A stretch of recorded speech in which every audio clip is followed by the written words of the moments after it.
قربانی کے دن کس کے نام سے فاتحہ دلاتے ہیں؟ اس سوال کو بار بار لوگوں کی طرف سے پوچھا جاتا ہے، تو آج اسی ٹاپک پر آپ سے ہم بات کرنے والے ہیں۔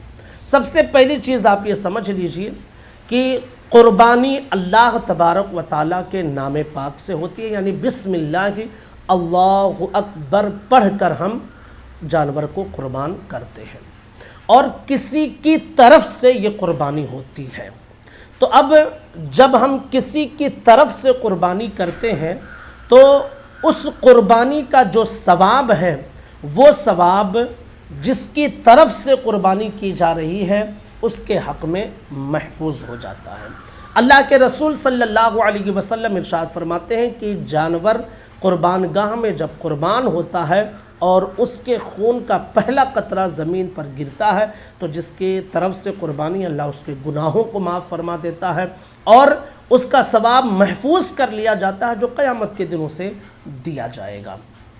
تو جس کی طرف سے قربانی ہوتی ہے آلریڈی اس قربانی کا ثواب اس کو پہنچ جاتا ہے، ٹھیک ہے۔ فاتحہ کرنا بھی ایک ایصال ثواب ہے، یعنی ثواب پہنچانا ہے۔ تو اب جب قربانی کے جانور کو ہم نے کسی کی طرف سے قربان کیا تو آلریڈی اس کا جو ثواب ہے وہ اس کو پہنچ گیا ہے، تو پھر اب ایصال ثواب پر ایصال ثواب کرنے کا کوئی مطلب نہیں ہوتا ہے، ٹھیک ہے۔ یعنی ایسا نہیں ہے کہ آپ اس کو اب فاتحہ کریں یا کیا کریں، آلریڈی اس کا ثواب جس کی طرف سے قربانی ہے اس کو پہنچ گیا ہے، ٹھیک ہے۔ تو اب اس کو ثواب پہنچ گیا تو پھر اب ایصال ثواب کرنے کا کیا مقصد ہے؟